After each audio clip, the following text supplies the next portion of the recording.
Please stop all this woke agenda. It's political correctness gone mad. Sorry, Thought Police. You're such a snowflake. Surely all lives matter.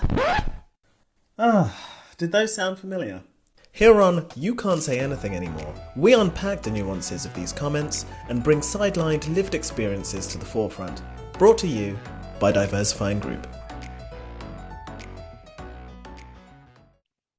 Hi everyone, welcome to this month's podcast. And today we have a very, very special guest and one I'm very excited for all of you to hear. As I'm sure you've seen the title of the podcast, but before we start, let's introduce the podcast. This is You Can't Say Anything Anymore. I'm your podcast host. My name is Naomi. My pronouns are she, they. Anyways, let's get into our special guest. So what is your name, pronouns, current occupation and professional background? My name is Geoff Thompson. Pronouns, simply I think on the basis of identity and how we are perceived or responded to otherwise in society. I'm normally titled Professor Geoff Thompson MBE. And on that basis, I would simply add a global citizen of the world with rights and responsibilities that I try to live by every single day. My roles currently are having just completed the Birmingham 2022 Commonwealth Games as its Deputy Chair of the Organising Committee, currently new Chair of the London Youth Games, and my life's work as co-founder and Chair of the Youth Charter, a 30-year commitment to young people's development through sport in life. I mean, wow, it's absolutely fantastic. It's so interesting to watch all of this and listen about this. I guess for our listeners out there, can you tell us a bit about yourself and your relationship with sport? Sort of what does sport, and especially the journey to becoming the chair of the London Youth Games, as well as you mentioned, obviously, your work with the Birmingham Commonwealth Games. What does all this mean to you? It means everything that my life still remains committed to. The role of sport as a social, cultural, economic, and even political vehicle of change in improving the lives of young people and communities of historical deprivation or disadvantage. I am a product of the post-war Windrush experience when my mother and father migrated from their Commonwealth countries of Guyana and Barbados to Britain and found it not such a welcoming place, but nonetheless took their ambition and wished to help rebuild the mother country. I think provide the very resilience and character that was to see me born in Wolverhampton. And as a result of that, and losing my father at the age of 7, saw my mother as a young widow relocate to the East End of London.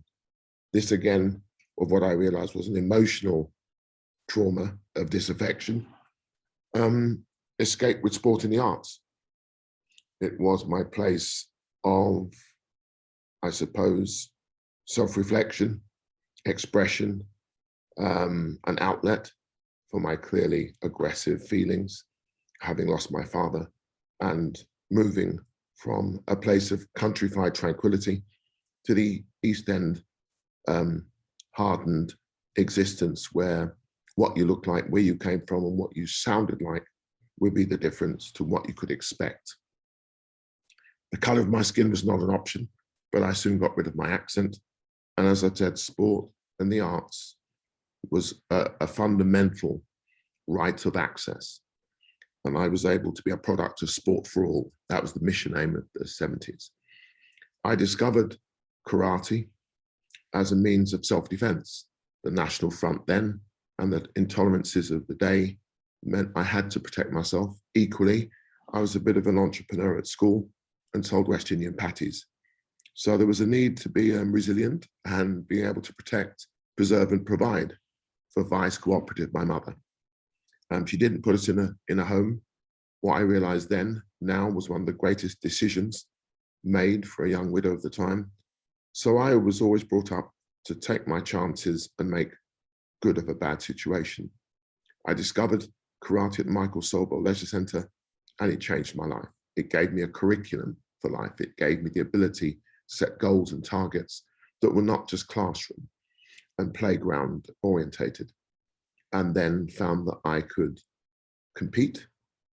It was a new language, so I learned the culture of the Japanese language at the time, and was in a diverse environment of students who all lined up in a disciplined and common purpose of ambition, all different backgrounds, identities, beliefs, and lifestyles, but ultimately unified.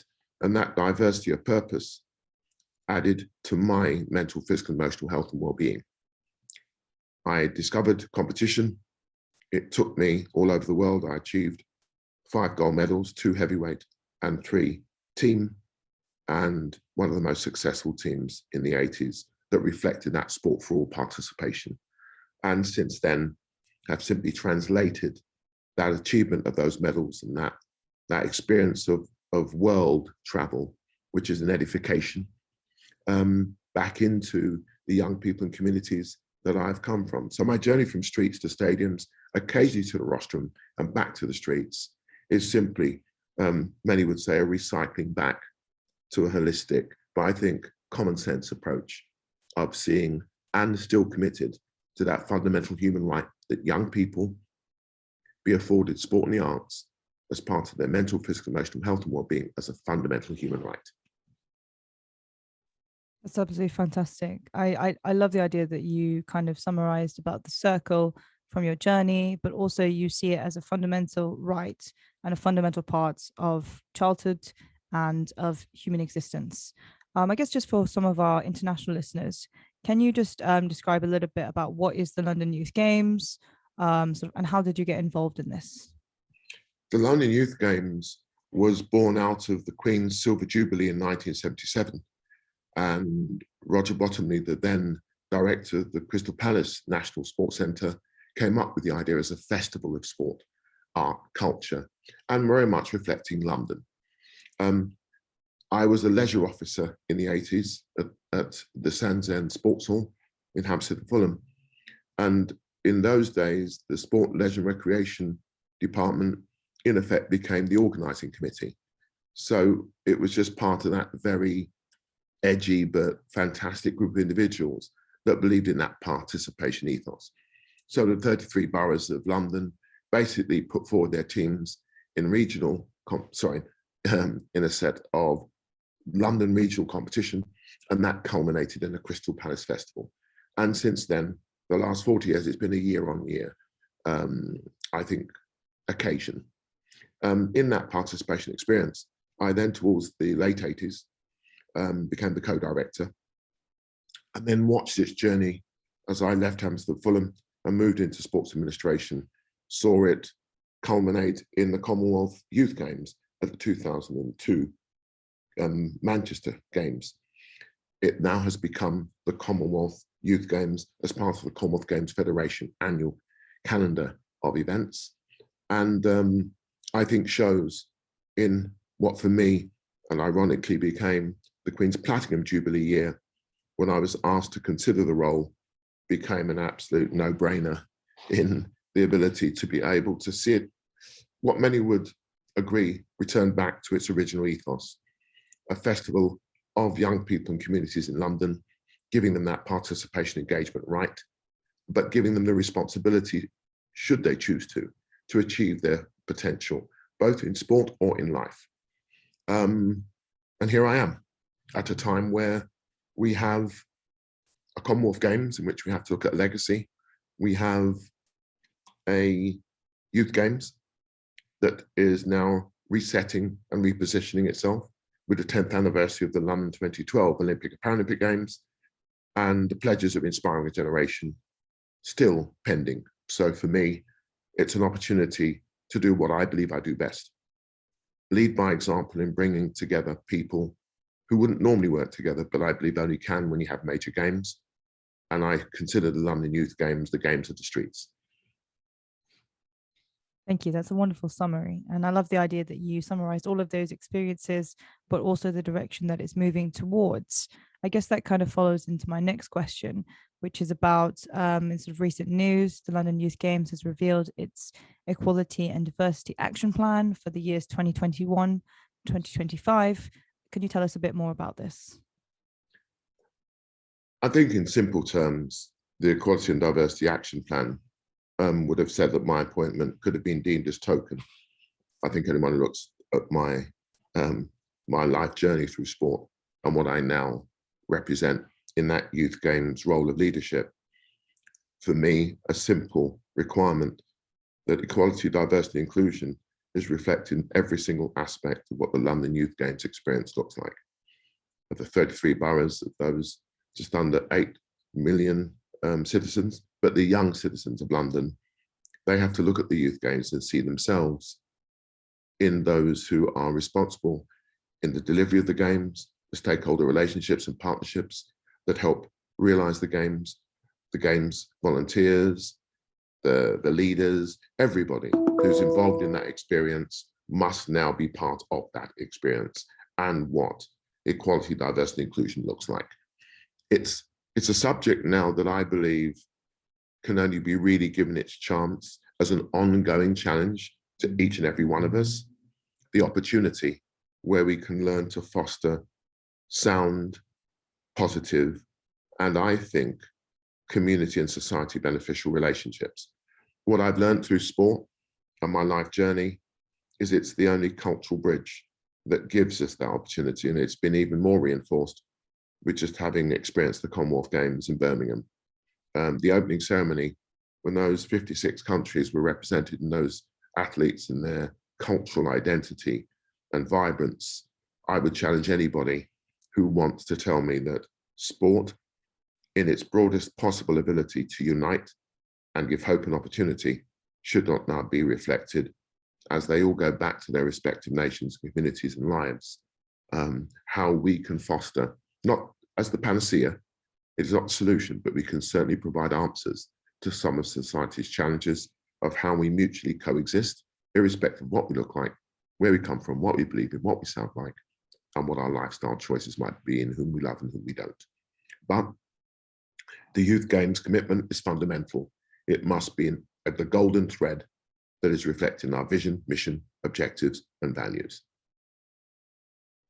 Thank you. That's really touching. I love the example you gave about this kind of, I want to say red thread, but that's self as a cultural reference. For anyone else listening out there, about the idea of the red thread is something, it's a symbol that is common in Asian culture about something that is connecting us, that is invisible, and you don't know where it's going to lead specifically. And the idea of all of those nations sort of proudly displaying their community and their roots, but also having a unity and a sense holistically. I think that's absolutely beautiful. I guess we've spoken a little bit as well about sort of the impact that sport has had on specifically your life and everything. And I guess that obviously, as you've summarized a bit about what it means for diversity and inclusion, I guess I wanted to hear a little bit more about from you is what are the issues that athletes of color face over athletes of sort of majority backgrounds? How do they intersect with class, religion, disability, culture? How does this all intersect? How much time have you got? At this moment in time, and with the appreciation and understanding that sport reflects society and equally can influence society, we have a lot of work to do. If we do not get that fundamental participation right of access to all of sport by choice, and I have a fundamental belief, for example, that there are life sport requirements, swimming, the ability to defend yourself, the ability to be able to run. And that's for a further time of explanation, but they give you the mental, physical, emotional armor to be able to handle the challenges of life. When we talk about the participation piece, we then get the developmental performance and excellence. That sport for all unique model of the 70s produced the most diversity bemedaled era in the 80s. As we entered into the 90s, we started to look at the Olympic and Paralympic Games as the benchmark of success. And in some of that, with the advent of the lottery, we lost our way. In 2000, we rightfully invested and got a return on that investment with medals. And since then, have subsequently performed exceptionally well at major games with a culminative success of 2012, seeing us top the medal tables. But is that the benchmark that sees us benefit in the participation opportunities in our communities? I do not believe that is the case, or else I would still not be committed to the Youth Charter's work. Whereas I benefited, so many have not, over many what are now generations. The last Games in Tokyo saw not one Black athlete stand on the gold medal rostrum. It was the lowest participation gold return of previous Games, anytime I can remember. That tells you the participation engagement is not working. In 2012, we pledged to inspire a generation. 1.3 billion was invested in that pledge, and we have not improved that pledge and commitment. If we had, when the pandemic struck, and the evidence is now compelling in the educational non-attainment, the health inequalities, public health impact that leads to no hope and opportunity of jobs or entrepreneurship, lead to the disaffection of antisocial behavior, gang-related activity, and even extremism. Now that as a societal construct, or even as a socioeconomic argument, is unsustainable. But what I believe is, for generations now that ask why on so many different occasions when I engage with them, if they don't see it reflected in their ambitions and aspirations, they will not engage with it. They do not have the post-war resilience that I would have had, and so many others. And it's just been very much reflected, again, in the Games we have just hosted in Birmingham, where I've had the opportunity to speak to the many who represent, lead, and participate in this wonderful experience. So for me, when I can see the diversity reflected in our international teams, then those young people who wish to be inspired will see themselves not only competing and representing Britain as I did, and there is no greater honour than to lead a Great Britain team. But as you saw with the English team that competed in the Commonwealth Games, you have to see it to believe it. That is where how society has shaped the thinking of our young people. And that's not just in the field of competition. It means it comes in the administration, in the leadership, because it's there where the strategies, the policies, the investments are made. But it is doable, it is possible, because that's why sport again brings up the resilience of ambition that suggests you never, ever, ever, ever give up on the past to inform the present to make the future. That's really amazing. I love the idea that you pointed out that it needs to come from the ground up with these things, that it can't just be the face that is being represented and that means that people will be inspired. It needs to be from the ground up, from the community, towards the community, with different individuals from different backgrounds serving different kind of needs, different wants, different desires, but also all being united and represented. I think that's a very interesting point and a very sound point. I guess just before we kind of come to a close, I know that you're very busy, obviously. So I just wanted to know a little bit more about your charity, which is the Youth Charter. Could you just tell us a little bit more about why you started that and a little bit more about what that does? In 1993, Manchester, upon having failed to secure the 2000 Olympic bid for the Paralympic Games, secured the 2002 Commonwealth Games. But in that time, on January the 2nd, 1993, a 14-year-old schoolboy, Benji Stanley, was gunned down on the streets of Moss Side. And that heralded the gang culture, as we now know it, and the unacceptable youthful age that young boys in particular, more worryingly now, young women, fell into that cycle of culture. As I've said, I'm a product of Sport for All, and upon revisiting the communities I'd come from, I realised that sport and the arts were not playing their part in the classroom, playground, or beyond the school gate into our wider community. The Youth Charter was launched. I was supported by the then bid team, and I pulled together a whole multi-agency and societal representation of what I believe sport gives young people and the mission aim to develop in life. It coincided some months later with me going to South Africa with a vision for sport for the new South Africa, as they rid themselves of the abhorrent apartheid system, saw me exposed and experience what sport was doing with no grants, no policies, no strategies, just the Ubuntu of self being realized with the common we of that wider self. The Youth Charter became part of the Youth Culture and Community Programme of those successful and memorable 2002 Commonwealth Games. And as a result, had 3 particular engagement themes. 1, to engage young people with sport, art, culture, and digital activity, to equip them with the mental, physical, emotional health and well-being and resilience, and then to empower them with the aspiration of further higher education, employability, or entrepreneurship. That is delivered as an intergenerational, whole community approach. The village brings up the child. I believe the community brings up our global young citizens.